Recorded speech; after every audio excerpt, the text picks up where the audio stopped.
यही कहा था कि मेरे साथ कुछ भी हो सकता है, और वही डर अंसारी को भी है। अब ये देखना होगा कि क्या जो आज़म खान जो आशंका जता रहे हैं, क्या सच में भी हो सकता है? क्योंकि कुछ भी हो सकता है उत्तर प्रदेश में, ये तो आप भी जानती हैं, और इससे कोई छूट भी नहीं सकता है कि कुछ भी हो सकता है।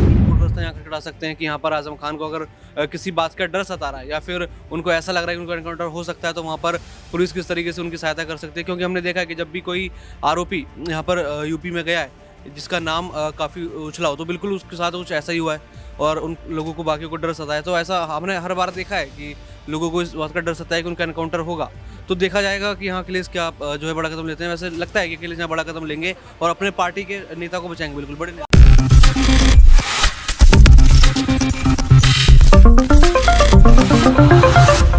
नमस्कार, नेक्स्ट 9 न्यूज देख रही हैं आप और मैं हूं आपके साथ प्रज्ञा सिंह। बहुत बहुत स्वागत है आप सभी का मेरे खास प्रोग्राम सियासी पंचनामा में। सियासी पंचनामा में आज बात समाजवादी पार्टी के पूर्व वरिष्ठ नेता आजम खान की। बता दें कि इस वक्त आजम खान अपने परिवार के साथ जेल में बंद हैं। बीते 18 अक्टूबर को कोर्ट ने उन्हें 7 साल की सजा सुनाई। जेल में बंद आजम खान को आखिरकार क्यों रातों रात दूसरी जेल में शिफ्ट किया जाता है? आखिरकार आजम खान ने क्यों मीडिया के सामने ये कहा कि पूरे परिवार का कभी भी एनकाउंटर हो सकता है? आपको याद होगा कि अभी कुछ वक्त पहले ही आम आदमी पार्टी के राज्यसभा सांसद संजय सिंह ने भी कुछ ऐसा ही बयान दिया था जब वो कोर्ट जा रहे थे। कोर्ट जाते वक्त संजय सिंह ने भी यही बात कही थी कि कभी भी उनका एनकाउंटर कराया जा सकता है, और अब आजम खान ने यह बयान दिया कि उनके परिवार का एनकाउंटर हो सकता है। आखिरकार क्या वाकई में अब जितने भी नेता हैं, क्या वो ईडी, सीबीआई या फिर पुलिस की गिरफ्त में रहते हुए भी सुरक्षित नहीं है? क्या आजम खान अपने आप को, अपने परिवार को बचाने के लिए जानबूझकर इस तरह की बात कह रहे हैं, इस तरह का दावा कर रहे हैं कि पुलिस हिरासत में उनकी जान ली जा सकती है? और जिस तरह से वो पुलिस कर्मियों से यहाँ पर कह सकते हैं नाराजगी को जाहिर करते हुए नजर आए, उनसे उलझते हुए नजर आए, आखिरकार इस पूरे मसले के पीछे की वजह क्या है? क्यों रातों रात यहाँ पर आजम खान और उनके बेटे अब्दुल्ला आजम खान को जिस जेल में वो थे वहां से क्यों शिफ्ट किया? इन्हीं तमाम मुद्दों को समझने की कोशिश करेंगे। न्यूज रूम में हमारे सहयोगी हैं कि आखिरकार आजम खान ऐसा क्यों कह रहे हैं कि कभी भी पूरे परिवार का एनकाउंटर किया जा सकता है। यहाँ पर मेरे साथ नाजमीन है। नाजमीन, आजम खान को अभी फर्जी बर्थ सर्टिफिकेट के मामले में 7 साल की सजा सुनाई, उनकी पत्नी को भी और उनके बेटे को भी। ऐसे में कल रातों रात उनके बेटे को और उन्हें सीतापुर जेल में शिफ्ट किया जाता है, रामपुर की। अब इस दौरान देखने के लिए मिलता है कि आजम खान कह रहे हैं कि उनके परिवार का एनकाउंटर हो सकता है। सबसे पहला सवाल तो यही कि आखिरकार आजम खान ऐसा क्यों कह सकते हैं? आखिरकार उन्होंने ऐसा दावा क्यों किया होगा कि उनका एनकाउंटर हो सकता है? क्या वो सीधे सीधे यहाँ पर किसी पार्टी पर इस बात को ढालने की कोशिश कर रहे हैं, मतलब इशारा देने की कोशिश कर रहे हैं कि उनके परिवार को किसी नेता से, किसी पार्टी से, किसी से खतरा है, या फिर यहाँ पर उनका इशारा पुलिस की तरफ है क्योंकि वो पुलिस की हिरासत में थे? देखिए, सबसे पहली बात तो यहाँ पर ये है कि जब उन्हें 7 साल की सज़ा सुनाई गई, उनके पूरे परिवार को सज़ा सुनाई गई, तो वहीं से आप अंदाज़ा लगा लीजिए कि ये आशंका आज़म खान को पहले से ही हो गई होगी कि यहाँ पर उनका एनकाउंटर हो सकता है। क्योंकि उत्तर प्रदेश में एनकाउंटर कोई नई बात या ये कहें कि चौंकाने वाली बात तो नहीं है, इससे पहले भी कई एनकाउंटर हो चुके हैं।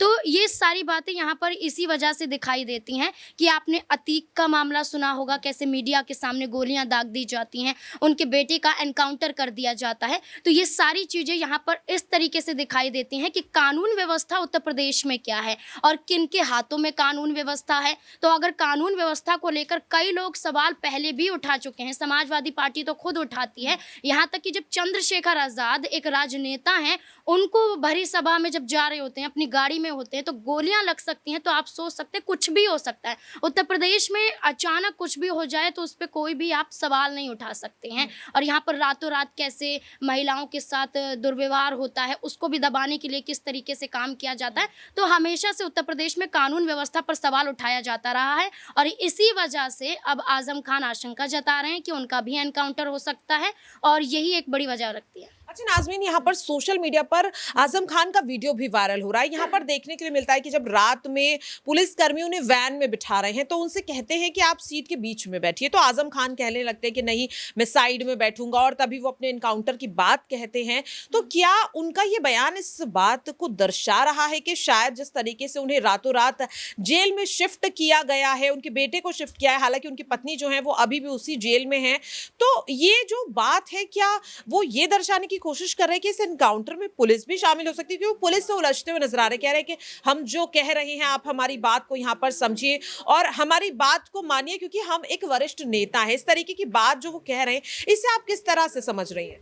देखिए, पहले भी मैंने वही कहा कि कानून व्यवस्था किनके हाथों में है, और कानून व्यवस्था की बात कही जाएगी तो पुलिस उसमें सीधे तौर पर शामिल नजर आएगी कि योगी राज में क्या कुछ देखा जाता है, पुलिस यहाँ पर किस तरीके से काम करती है, एक ऑर्डर पर कैसे विपक्षी पार्टियों पर कार्यवाही शुरू हो जाती है, और पुलिस ही है जिसकी वजह से आप देखिए, हम नहीं कह रहे, खुद यहाँ पर पार्टियां ये बताती हुई नजर आ रही हैं। जैसे कि आप मान लीजिए कि आकाश दुबे थे जिनका एक तरीके से गाड़ी पलटी थी, तो वो यहाँ विकास दुबे थे, तो यहाँ पर आप देखिए कि कैसे गाड़ी पलटती है और कैसे ये खेल देखा जाता है, पुलिस भी वहाँ पर शामिल नजर आती है। तो आप यहाँ पर ये इस बात को भी लगा सकते हैं कि पुलिस यहाँ पर अगर आजम खान को लेकर कोई बड़ा कदम उठाने की सोच रही है या जेल में शिफ्ट किया जा रहा है, दूसरी जेल में शिफ्ट किया जा रहा है, तो यहाँ पर आजम खान को डर लगना वाजिब हो जाता है, उसको डर लगेगा ही उनको, क्योंकि यहाँ पर इससे पहले भी कई ऐसे लोगों के एनकाउंटर भी हुए, गाड़ियां भी पलटी हैं, और यही बात अतीक अहमद के केस में भी हुई थी कि लगातार डर था और उन्होंने मीडिया के सामने यही कहा था कि मेरे साथ कुछ भी हो सकता है,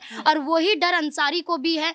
अब ये देखना होगा कि क्या जो आजम खान जो आशंका जता रहे हैं क्या सच में भी हो सकता है, क्योंकि कुछ भी हो सकता है उत्तर प्रदेश में, ये तो आप भी जानती हैं, और इससे कोई छूट भी नहीं सकता है कि कुछ भी हो सकता है। वाकई में देखिए, यहाँ पर जिस तरीके से साफ तौर पर नाज़मीन ने कहा कि यहाँ पर कुछ भी हो सकता है, इससे पहले हम आपको आजम खान का वो बयान सुनवाना चाहेंगे कि किस तरह से अपने एनकाउंटर का वो जिक्र करते हुए नजर आ रहे हैं, और साथ ही यूपी पुलिस से वो उलझते हुए नजर आ रहे हैं, बहस करते हुए नजर आ रहे हैं। सुनिए जरा। हमारा एनकाउंटर भी हो सकता है, आप लोग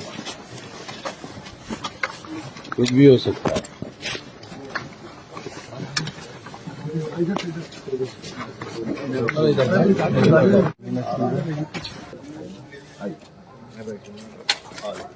हमारा एनकाउंटर भी हो सकता है, आप लोग कुछ भी हो सकता है।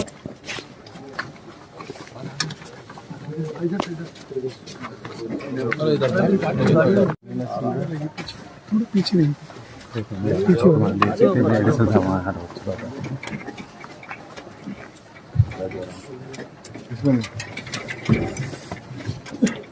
बहुत मजबूती से बब्बा। अच्छा, 2 चादरें हाँ, एक इन्हें भिजवा देना बारी, आप बेफिक्र रहिए हर चीज। और वो जैकेट मैं हूँ ना अभी।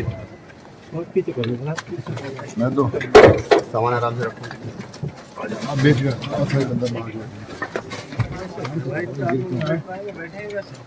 एक बार आ जाओ, बस एक बार आ जाओ। और कौन? और आगे बैठ जाए, आगे बैठो, और आगे बैठ जाए, आगे बैठो, आगे बैठो, सामान आराम से।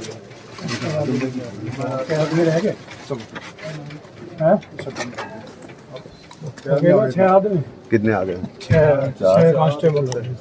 एक भी होता तो बहुत था, कौन सा भागने वाला? अरे कोई नहीं, कहाँ ताला लगा। एक थोड़ा आगे सीट आगे कर लेंगे, सीट आगे कर लेंगे।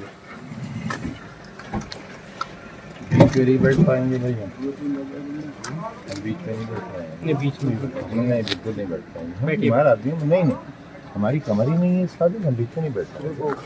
नहीं, हम नहीं बैठ सकते बीच में। आप हमारी ऐसा तो ख्याल रखो, हमें तो भरने के लिए भी बहुत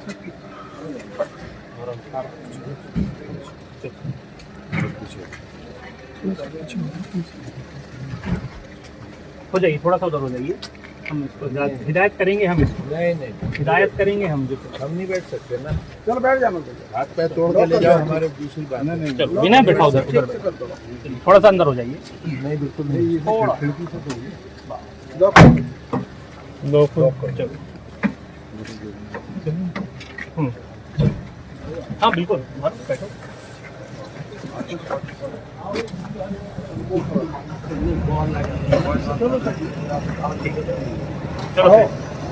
चालक बैठो।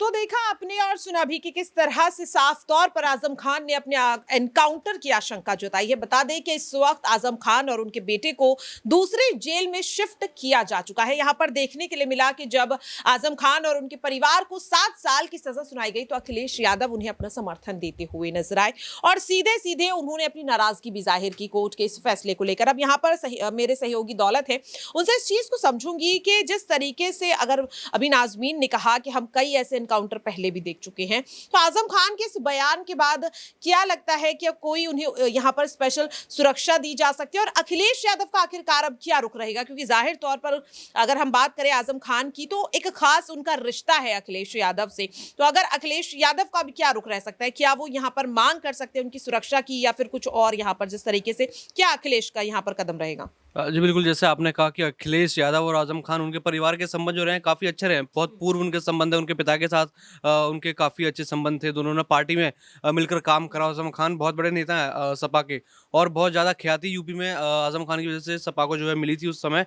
और कहीं न कहीं यहाँ पर जो है बड़ा एक्शन अखिलेश यादव ले सकते हैं। यहाँ वो कोर्ट तक जा सकते हैं या फिर वो चाहे तो सुप्रीम कोर्ट का रास्ता यहाँ खटखटा सकते हैं कि यहाँ पर आज़म खान को अगर किसी बात का डर सता रहा है या फिर उनको ऐसा लग रहा है कि उनका एनकाउंटर हो सकता है, तो वहाँ पर पुलिस किस तरीके से उनकी सहायता कर सकती है। क्योंकि हमने देखा है कि जब भी कोई आरोपी यहाँ पर यूपी में गया है जिसका नाम काफ़ी उछला हो, तो बिल्कुल उसके साथ कुछ ऐसा ही हुआ है और उन लोगों को बाकियों को डर सताया है। तो ऐसा हमने हर बार देखा है कि लोगों को इस बात का डर सताया है कि उनका एनकाउंटर होगा। तो देखा जाएगा कि हाँ अखिलेश क्या जो है बड़ा कदम लेते हैं। वैसे लगता है कि अखिलेश यहाँ बड़ा कदम लेंगे और अपने पार्टी के नेता को बचाएंगे। बिल्कुल बड़े नेता। वाकई में देखिए यहाँ पर जिस तरीके से दौलत ने भी कहा कि आजम खान और अखिलेश यादव के रिश्ते भले ही कुछ समय के लिए दोनों के रिश्ते में खटास आई थी, लेकिन ये बात साफ है कि समाजवादी पार्टी को इतने ऊंचे स्तर पर ले जाने में आजम खान का बहुत बड़ा सहयोग है। और अब ऐसे में देखना होगा कि आजम खान के इस बयान के बाद समाजवादी पार्टी का क्या कुछ रुख रहता है और साथ ही ये भी यहाँ पर देखना रहेगा कि यहाँ पर आजम खान ने जो बयान दिया अपने एनकाउंटर को लेकर, क्या इसके बाद यहाँ पर पुलिस कोई बड़ा अहम कदम उठाती हुई नजर आएगी या नहीं। फिलहाल के लिए मेरे खास प्रोग्राम सियासी पंचनामा में आज के लिए इतना ही। मुझे दीजिए इजाजत। नमस्कार।